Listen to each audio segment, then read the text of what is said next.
I don't know. This book feels pretty fresh even today.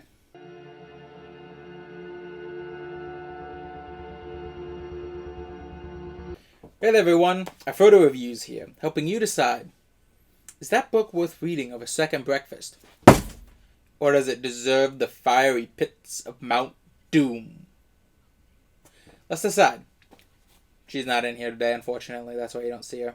Rotten Rune is the first book of the Rotten Rune series, written by Jonathon I hope it's Maberry. It might be Maberry.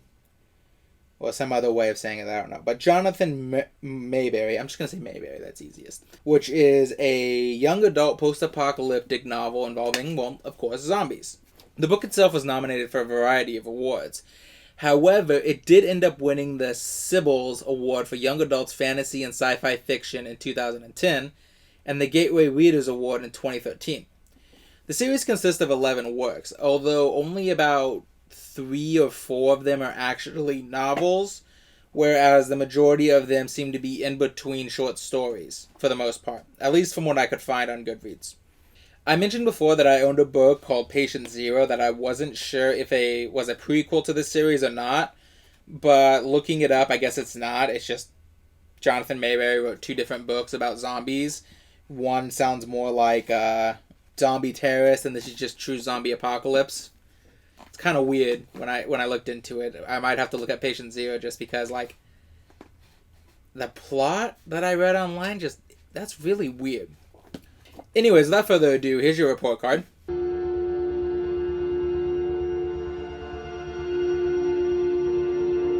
And now we move on to the cover.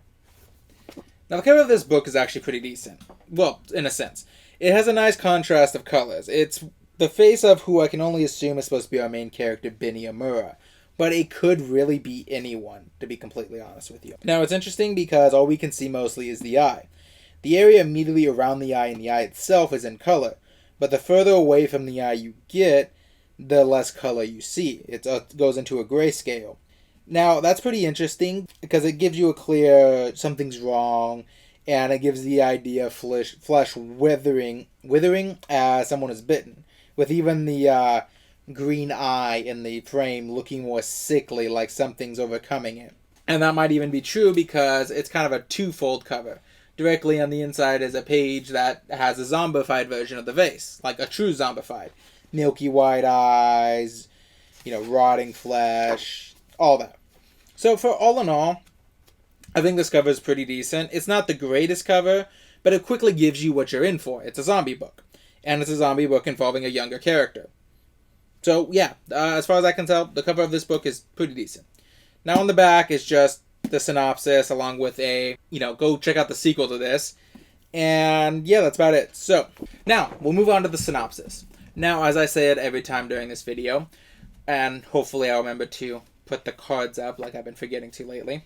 I read the back of this book on my TBR video. If you are interested in seeing how the book presents itself to a new reader, I would highly recommend checking that out. I would also recommend checking that out if you want to see what comes next in the main TBR list.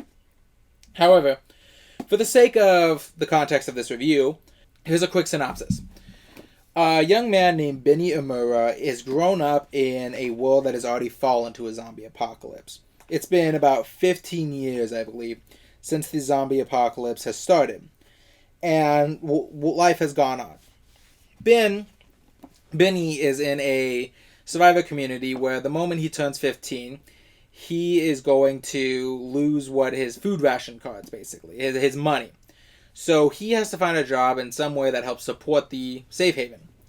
Although he tries a variety of ways that he thinks would be better, he's eventually forced, either through being unable to complete the task at hand or finding the work is just not for him, to team up with his older brother, Tommy Amura, who is a zombie hunter. Although Tommy does not like the word zombie hunter, he prefers the words closure expert. This is complicated because Benny and Tommy do not have the best relationship. Benny thinks of Tommy as a coward who left his parents to die on day 0. However, when he goes out with Tommy onto his job, he begins to learn that not everything is as it seems. Maybe not even his own memories. So, let's get into the review. Honestly, this book holds up really well.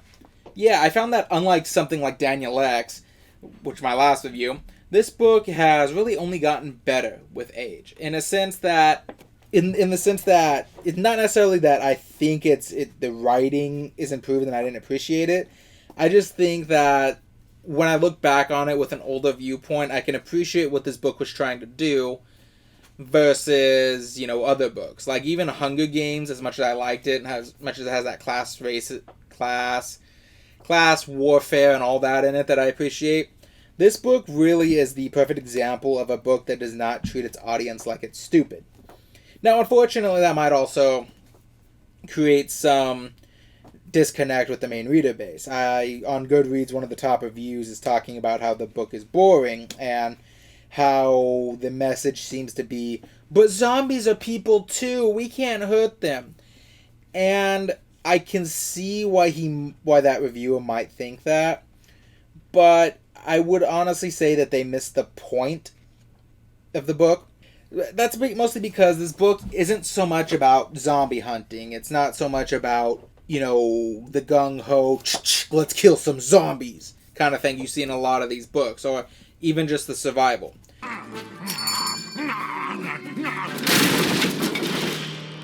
Poor flat bastard. I haven't read too many zombie books, admittedly. The most prevalent one I can think of right now, I really don't remember its name, but I checked it out at a library when I was younger, and it was about this cop trying to survive the zombie apocalypse, going through town. It was like one day, there's one guy he's with that ditches him and steals his car, that he later has to, after everything's over, turns out to be a zombie spokesperson.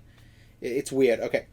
So the point is, for zombie fiction, it doesn't really tackle that zombies are otherworldly. They're not monsters. They're people who got sick.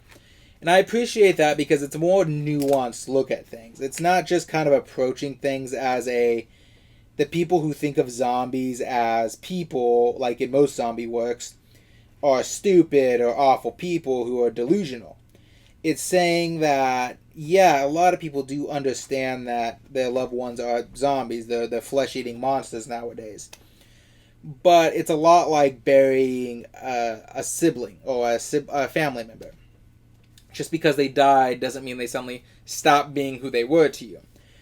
Now, Tommy gets this across to Benny through a metaphor about how when his aunt died, if he were to let people just desecrate the corpse. And he points out to Benny when he gets frustrated with why he's asking all that, and no, I would not let someone go pee in her coffin or, speak badly about her at a funeral, by pointing out that that's mostly what zombies are. They're just walking corpses. And that people, his generation, Tommy's generation, lost the war and haven't really reclaimed the world, despite the fact that there's so many different ways to hunt zombies now, because of that instinctual attachment to the zombies. They're afraid of them. They see their grief and all that. And that's the main reason why that Benny's generation has to be the one that rises up from the ashes, not Tommy's generation.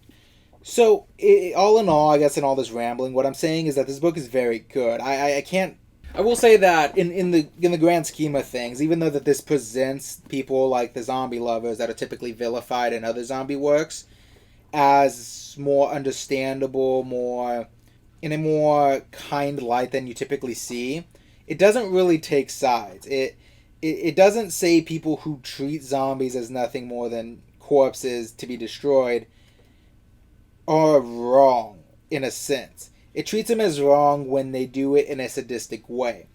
When you got, them tying them to trees so they can cut off limbs slowly, or they're playing games about horse game with how they can kill a zombie. That's when things get sickening, because at that point they're treating their job, they're treating this corpse like it's a plaything, not it's a thing that's going to hurt them. It's a thing to play around with. There's also running background themes. Don't get me wrong. That's not all the book is about. The book is about much more than that, and there is action and there is adventure. But I think the reason that it goes so much into this kind of method, this kind of philosophy, is one thing that it states very heavily in there. Now, I read on the back, it says sometimes humans are the real monsters, which is a very common, trope with zombie fiction, that although zombies are monsters that will destroy the world, humans themselves are the ones that are truly evil. They're the ones that you have to watch out for. Zombies are predictable. But I think this book really shines a good light on that, because it says the reasons humans are the true monsters is because zombies don't think. They're nothing more than animals after a certain point. It's more like you don't say a disease is evil. A disease is just a disease. Once it happens, it just acts. It's not evil, it's just there. And that's mostly what zombies are. Humans are the real villains because humans are the ones capable of being villains. They can make the choice to be good or bad, and zombies can't. Zombies are just are. But yeah, I kind of rambled a bit after I said I was going to pause. But I guess I just really like this book. I can't really think of too many things I would say is wrong with it. I will say that at a certain point, somewhere near the end, there's a long period of chapters that kind of fall more into the standard YA tropes, where it's a little bit of a forced romance along with some smaller, slower moments that can get a bit boring here and there. But apart from that, it's a really decent read. So I would give this overall an 8 out of 10.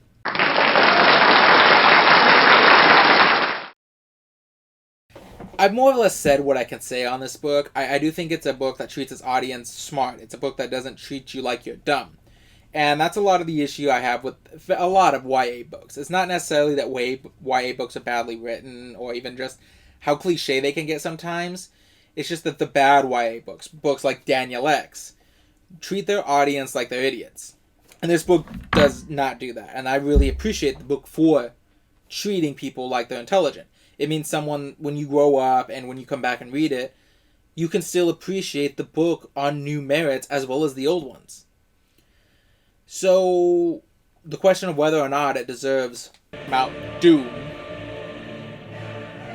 is obviously no. It's a good book. I would recommend reading it. But now we move on. We've just read a book about a zombie hunter's apprentice. But, I don't know. I don't think I'm done with that. I think I want to see other kind of apprenticeships. I want to see, other things. We could see an assassin's apprentice is like, no, maybe not.